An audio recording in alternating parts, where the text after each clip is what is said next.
শুভ দর্শক মন্ডলী, আসসালামু আলাইকুম। আজকে 10 অক্টোবর 2025 রোজ শুক্রবার।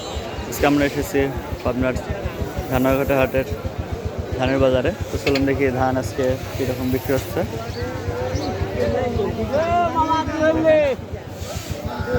এগুলো কত করে বলছেন কাকা? 1200 বলছি। 1200 টাকা বলছেন। এগুলো কি 29? কালারটা খারাপ হয়ে গেছে, যার কারণে এটা 2900 টাকা বলছে। ভাই কিন্তু 1350 বলছে। কাকার এগুলো কত করে চাচ্ছেন আজকে?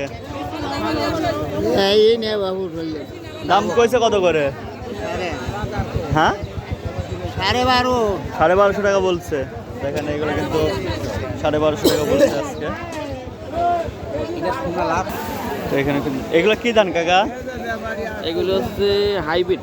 হাইব্রিড কত করে যাচ্ছেন? 1300 1250 দাম হচ্ছে আর কি। 1250 টাকা দাম বলছে। দেখেন এই ধানগুলো 1250 টাকা দাম বলছে। কাকা 1300 টাকা চাইছে। 1400 চাইছেন? এগুলো কাকা 1400 টাকা চাইছে। 1300 টাকা পর্যন্ত এগুলোর দাম বলছে। 1400 যাচ্ছে। এগুলো কত দাম বলছে কাকা? 900 টাকা। এগুলো 900 টাকা এগুলো দাম বলছে। এগুলো ডিসকালার হয়ে গেছে, যার কারণে এই দাম একটু পানি পড়ছে নিয়ে যাব এই ধানটা ভিজে গিয়েছিল। সমস্যা নেই। রোজ দিস হইয়া আবার পুলিশে জানি লিয়ে আইছি। এগুলো কত করে বলছে কাকা আজকে? 1200 বললো। 1200 টাকা বলছে। আপনি চাইছেন কত? ও 1300 চাইছে। 1300 চাইছেন। 1200 টাকা এগুলো বলছে। হ্যালো, ধানের বাজার কিন্তু কিছুটা কম, মানে বেশি একটা কম না। এখানে দেখেন ব্যাপারে বাইরে কিন্তু ধান কিনে গাদি করে ফেলতেছে।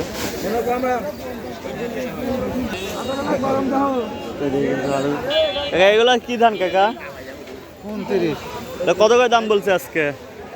দামই বলছেন না। দামি কয় না। আপনি কত করে চাইছেন? 1200। 1200 টাকা করে টাকা চাইছে। একটা দেখতেছে কিন্তু 1300 টাকা গুলো। ভাই কয় টাকা দাম চাইছিল আজকে? দাম চাচ্ছে 1400। আর দাম কইছে কত করে? 1300 1320 30 এরকম। 1320-30 টাকা এগুলো দাম বলছে। 29 ধান। 29 ধানের দাম মোটামুটি কিছুটা স্বাভাবিক আছে। এগুলো কত করে বললেন ভাই? এগুলো কত করে বলছেন? দামই কয় নাই ভাই এখনো দাম কয় না। আপনি কত করে চাইছেন? দামই তো নাই। 1300 টাকা চাইছে। 1350 করতে 1350। দেখেন এগুলো কিন্তু অনেক সুন্দর ধান। 29 ধান। 1350 করতে। 1 নম্বর ধান কিন্তু এগুলা। হ্যাঁ, 1350 টাকা বলছে। দাম নাই বুঝতে পারছ। আপনি কত করে চাইছেন আজকে? আমি 1400 চাইছি। 1400 চাইছেন। 1350 টাকা বলছে। 1350 বল। 1350 টাকা বলছে। হ্যাঁ। সে তুলনায় কিন্তু ধানের দাম কিছুটা কম। হ্যাঁ, ধানটা খুব ভালো ধান। এত সহজ ধান না। খুব ভালো ধান। বিচি বুঝতে আর খুব একটা কম না, কিন্তু কিছুটা কম। দর্শক মণ্ডলী, আজকের ধানের আপডেটটা আমাদের কাছে এই পর্যন্তই। পরবর্তী ভিডিও নিয়ে আসা পর্যন্ত সবাই ভালো থাকবেন, সুস্থ থাকবেন। যারা এখনও আমাদের চ্যানেলটি সাবস্ক্রাইব করেন, অবশ্যই আমাদের চ্যানেলটি সাবস্ক্রাইব করে দেবেন। আল্লাহ হাফেজ।